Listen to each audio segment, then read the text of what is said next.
من شهر مصر كلها خافت من الفرخة. في ناس بطلت تاكلها خالص، في أمهات رمت اللي في الفريزر، في مطاعم مبيعاتها وقعت. الكلمة اللي اتقالت كانت مرعبة: الفرخة بتسبب السرطان، وانتشرت بعدها زي النار في كل مكان. السؤال اللي محدش جاوبه صح لحد دلوقتي: هل الكلام ده حقيقي؟ هل الفرخة فعلا بتسبب السرطان؟ يعني الفرخة اللي في طبقك فعلا بتأذيك؟ الإجابة أخطر من كده بكتير، لأن القصة الحقيقية مش إن الفرخة بتسرطن ولا لأ، القصة في 3 حاجات جوه الفرخة محدش اتكلم عنهم قبل كده. عشان كده ركز في كل دقيقة في الفيديو ده وهتعرف بالظبط إيه اللي بتاكله فعلا. تخيلوا معايا شعب كامل بيتخانق على سؤال واحد بس: الفرخة بتسرطن ولا لأ؟ وطول ما احنا مشغولين بالسؤال ده، في أسئلة تانية أهم بكتير قاعدة مستنية ولكن محدش بيبص لها. ليه فرختك بتكبر 5 مرات أسرع من فرخة جدتك؟ والسبب اللي مش بيقولولك عليه نهائي: التشوهات اللي في لحمة الفرخة اللي بتشوفها وانت بتطبخ وفاكرها عادية، والحاجة اللي جوه الفرخة فعلا اللي ممكن تخلي أبسط عدوى تموتك من غير ما تحس. لو أول مرة تشوفني أتمنى ما تكونش الأخيرة. أنا عبد الله طارق، واللي اتقالك لحد وقت الفيديو ده كان نص الحكاية، والنص التاني دي شغلتي. خلينا أبدأ معاك من سؤال بسيط: إزاي الفرخة اللي بتشتريها النهاردة بتكبر وتبقى جاهزة في 30 يوم بس، بينما فرخة جدتك كانت بتاخد 3 أو 4 شهور؟ دلوقتي 90% من الناس هيقولوا كلمة واحدة بس: الهرمونات يا بيه، بيحقنوها بهرمونات تكبر بسرعة كوكب زحل. طب لو قلتلك إن ده غلط؟ الهرمونات في الدواجن ممنوع قانونيا في معظم دول العالم من عشرات السنين، يعني الفرخة اللي قدامك دي على الأغلب ما فيهاش أي هرمونات. أمال إيه اللي خلاها تكبر 5 مرات أسرع؟ الإجابة الحقيقية أذكى وأخطر من الهرمونات بكتير، وعشان تفهمها صح لازم نرجع بالزمن كام سنة لورا. تخيل معايا في بيت في الريف من 60 سنة، في الحوش في كام فرخة بيلعبوا. كل فرخة فيهم بتصحى من الفجر، بتجري في الأرض، بتنبش في التراب، بتجري ورا الدود والحشرات علشان تاكل، وبعدها بتقف في الشمس. الفرخة دي كانت بتتحرك طول اليوم، عضلاتها بتشتغل، رجليها قوية، قلبها بيتمرن، والدم بيجري في كل حتة في جسمها. علشان كده لحمها كان أحمر شوية ومتماسك وطعمه كان قوي. ولو انت من جيل آخر الفراخ الكويسين اكتب لنا تحت في الكومنتات. الفرخة وقتها كانت بتاخد 3 أو 4 شهور علشان توصل للحجم اللي تتاكل فيه دلوقتي. كانت فرخة عافية، فرخة عايشة حياة فرخة. دلوقتي خليني أوريك الفرخة اللي انت بتاكلها دلوقتي. نرجع لسنة 1948 في أمريكا. أكبر سلسلة سوبر ماركت عملت مسابقة سمتها فرخة الغد، The Chicken of Tomorrow. الهدف من المسابقة دي مين يقدر ينتج فرخة أكبر صدر، أسرع نمو، أقل كمية أكل. المسابقة دي حرفيا غيرت التاريخ. العلماء وقتها بدأوا يختاروا أسمن وأسرع كتاكيت ويربوا منهم الجيل اللي بعده، جيل ورا جيل لعشرات السنين. خد الأرقام دي وقف عندها. علماء جامعة ولاية كارولينا الشمالية ثبتوا جينات سلالة دجاج من 1957 وقارنوها بسلالات حديثة في اليوم ال56 وبنفس الأكل بالظبط. فرخة 1957 وزنها وقف عند 809 جرام، فرخة 2001 وصلت ل 3946 جرام، يعني 4 كيلو ل 50 جرام، يعني أكبر بحوالي 5 مرات عن فرخة 1957. وكل ده من غير هرمونات وبنفس الأكل بالظبط. من 85 ل 90% من الطفرة دي سببها الانتقاء الجيني. الطائر ده اتعمل له إعادة تصميم وراثي علشان يتحول لماكينة لحم. فين بتعيش الماكينة دي؟ مش في حوش ومش في أرض واسعة، الماكينة دي بتعيش في عنبر مغلق، آلاف الطيور في بعض. كل فرخة منهم مساحتها أقل من حجم ورقة A4 أو أقل كمان منها. إضاءة صناعية شغالة 23 ساعة علشان الفرخة ما تعملش حاجة غير إنها تاكل أكتر وتنام أقل. لو بصينا لحياة الفرخة دي هنلاقي إن الفرخة دي عمرها ما جريت، عمرها ما شافت الشمس، عمرها ما نبشت في التراب أو أكلت أي أكل طبيعي. الحقيقة إن دي مش فرخة بتعيش حياة فرخة، دي منتج بيتصنع على إيد البشر، كأنها بيتعمل لها إعادة ضبط مصنع بالظبط. مع الأسف النمو الرهيب ده جيب ضريبة قاسية جدا، ضريبة بتشوفها بعينك في مطبخك.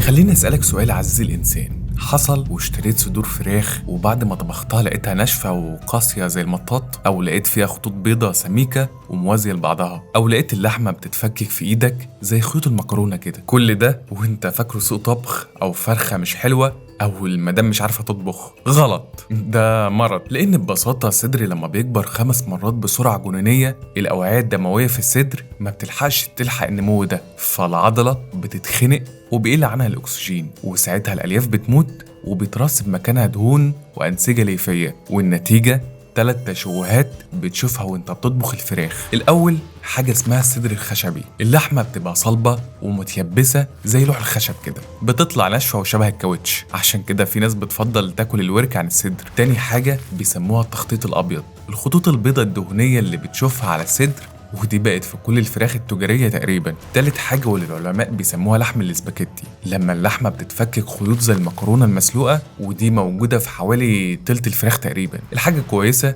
ان اللحم ده آمن للأكل ومفيش منه ضرر مباشر، بس بيوريك حاجة مرعبة، ان التلاعب بالجينات شوه الفرخة من جوه. وفي حاجة أبشع بتحصل للفرخة وهي لسه عايشة، حاجة المربيين بيسموها دجاجة السلحفة. الطار المسكين ده يا صاحبي كل ما صدره بيكبر بيتقل، وعشان كده لو نام على ظهره بالغلط ما بيقدرش يقوم تاني، بيفضل مقلوب بالظبط زي السلحفة المقلوبة اللي بتستغيث لحد ما تموت وتتخنق. وده بالظبط اللي بنشوفه عند الفرارجي بتاع الفراخ لما بيقلب الفرخة عشان يوزنها، واحنا بنقول ان هي ما بتهزرش في الشغل، لكن الحقيقة ان وزن صدر الفرخة بقى ضخم لدرجة انه بيسحق الرئة والقلب تحته. دي مش فرخة، دي ضحية تصميم. بس استنى، كل ده ولسه التشوه الظاهري بس، لكن الداخلي لسه محدش قال عنه. التهديد الحقيقي مش في شكل اللحمة، التهديد في حاجة مش بتتشاف خالص. خلينا نرجع لحياة فرخة في سن الحضانة. في العنبر المزدحم ده البكتيريا بتنتشر بسرعة رهيبة، لأن زي ما قلت لك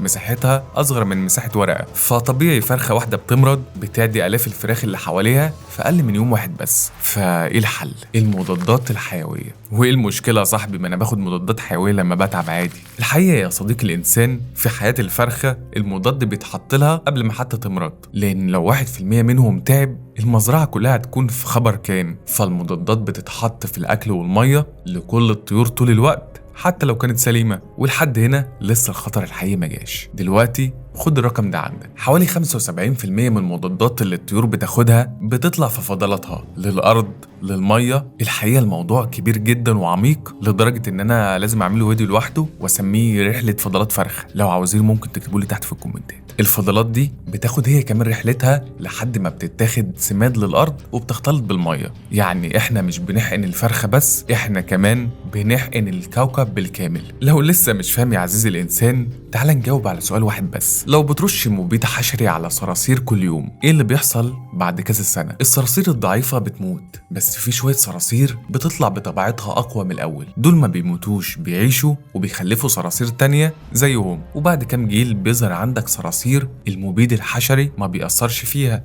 نفس الحكاية بالظبط بتحصل في بطن الفرخة. كل يوم المضاد الحيوي بيقتل البكتيريا الضعيفة، والبكتيريا اللي بتطلع مقاومة بتعيش وتتكاثر، والنتيجة بكتيريا خارقة، سوبر بكتيريا المضاد الحيوي ما بيأثرش فيها تماما. العلماء بيسموها سوبر باجز. وهنا السؤال اللي انت مستنيه طول الفيديو، البكتيريا الخارقة دي بتوصل لجسمك ازاي؟ ولو وصلت لك ايه اللي ممكن يحصل؟ قبل ما اقولك خليني احكي لك عن مضاد حيوي واحد بالذات اسمه الكوليستين.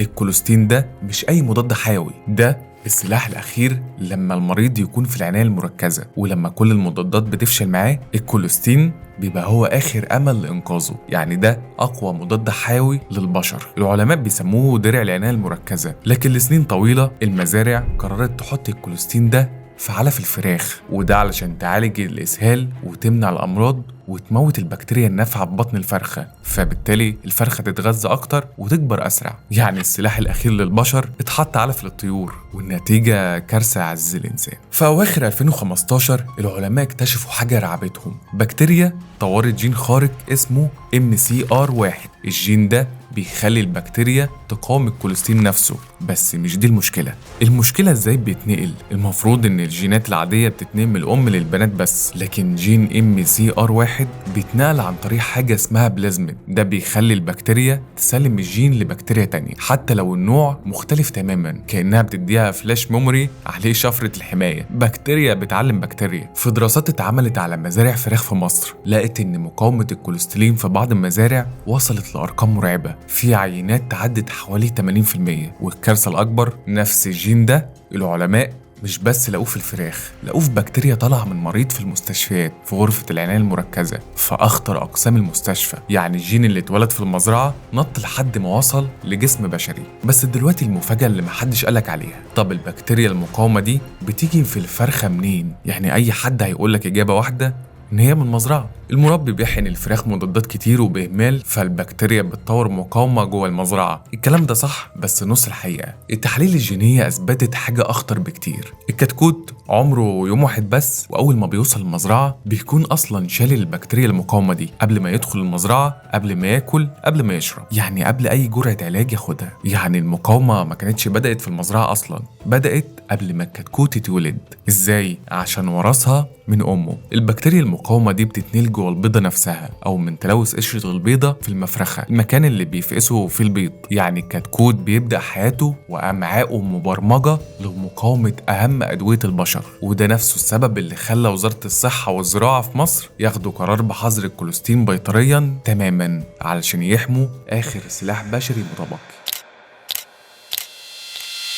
دلوقتي خليني أجاوب على السؤال اللي فتحنا بيه الفيديو: هل الفراخ بتسيب السرطان فعلا؟ الإجابة: مفيش دليل علمي بيقول إن أكل الفرخة بتسبب السرطان، لكن اللي اتقالك إن خطرها في السرطان كذب عليك. الخطر الحقيقي اسمه مقاومة المضادات الحيوية، ودي مش نظرية جديدة بتقتل الناس دلوقتي. خد الرقم ده وقف عنده. سنة 2019 مقاومة المضادات قتلت بشكل مباشر 1.4 مليون بني آدم، بالظبط 1,270,000 في سنة واحدة. ده أكتر من اللي بيموتوا من الملاريا والإيدز مجتمعين. وليه ده بيحصل؟ علشان لما البكتيريا الخارقة دي بتصيب الإنسان، الدكتور طبعا بيكتب له مضاد حيوي فما بيأثرش فيه، فبيجرب تاني ما بيأثرش فيه، وهكذا. يعني عدوى بسيطة كانت زمان بتتعالج في يومين، ممكن دلوقتي تتحول لحكم إعدام ويموت المريض بسهولة. وأكبر مصدر للبكتيريا المقاومة دي في العالم مش المستشفيات، تربية الحيوان اللي بنحقنه بالمضاد الحيوي كل يوم. يا عم الموضوع بعيد عني، وانا بعيد عن المزارع وبعيد عن الفراخ وبعيد عن الدنيا دي كلها.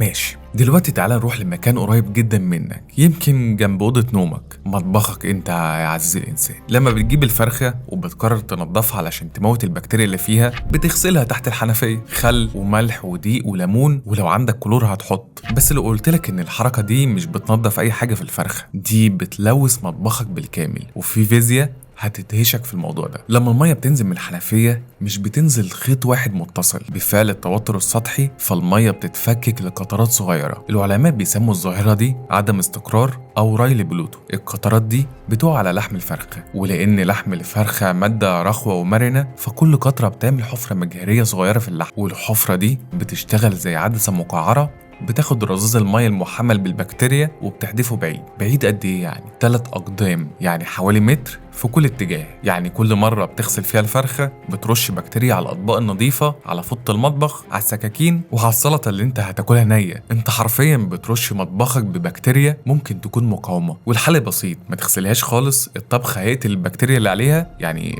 اغليها وارمي المية وبعدين اغليها تاني. يعني الغسيل بيفرق البكتيريا والطبخ بيقتلها. دلوقتي قبل ما تقفل الفيديو وتقرر ما تاكلش فراخ تاني، استنى اسمع كويس علشان النقطة دي مهمة جدا، ويمكن بالفيديو كله. الفرخة المطبوخة كويس البكتيريا اللي عليها بتموت، الحرارة العالية بتقتلها كلها. فمن ناحية البكتيريا فالفرخة المطبوخة آمنة. ولكن في حاجة الطبخ للأسف ما بيقتلهاش: بواقي المضادات الحيوية اللي بتبقى في جسم الفرخة. المفروض قبل ما الفرخة تتذبح يبقى عدى وقت كافي من آخر جرعة مضاد علشان جسمها يكون نظيف تماما من المضاد الحيوي. الوقت ده اسمه فترة السحب. المصيبة فين؟ بعض المزارع ما بتلتزمش أصلا بفترة السحب وبتذبح الفرخة والمضاد لسه في جسمها. وللعلم بالشيء المضاد الكيميائي ده الطبخ ما بيدمرهوش، فبيوصلك لطبقك حتى بعد الطبخ، وبالتالي بيأثر على البكتيريا النافعة اللي موجودة جوه بطنك. البكتيريا دي اللي بتساعدك في الهضم والمناعة. فالخلاصة، المشكلة مش في انك بتاكل فراخ، المشكلة في غياب الرقابة، في ان المضادات بتتباع في العلف من غير حسيب، في ان فترة السحب ما بتطبقش واغلب المزارع ما بتعملهاش، في ان ما حدش بيراقب اللي بيوصل لجسمك. دلوقتي نرجع للفتنة اللي بدأنا بيها الفيديو: الفرخة بتسبب السرطان. مين كسب من الكلام ده؟ اللي بيبيعوا البديل الصحي الغالي، ولا اللي بيبيعوا أنظمة الدايت، ولا اللي بيبيعوا الخوف؟ ومع ذلك نفس المشكلة الحقيقية فضلت في مكانها ومحدش يتكلم عنها. طب في أمل؟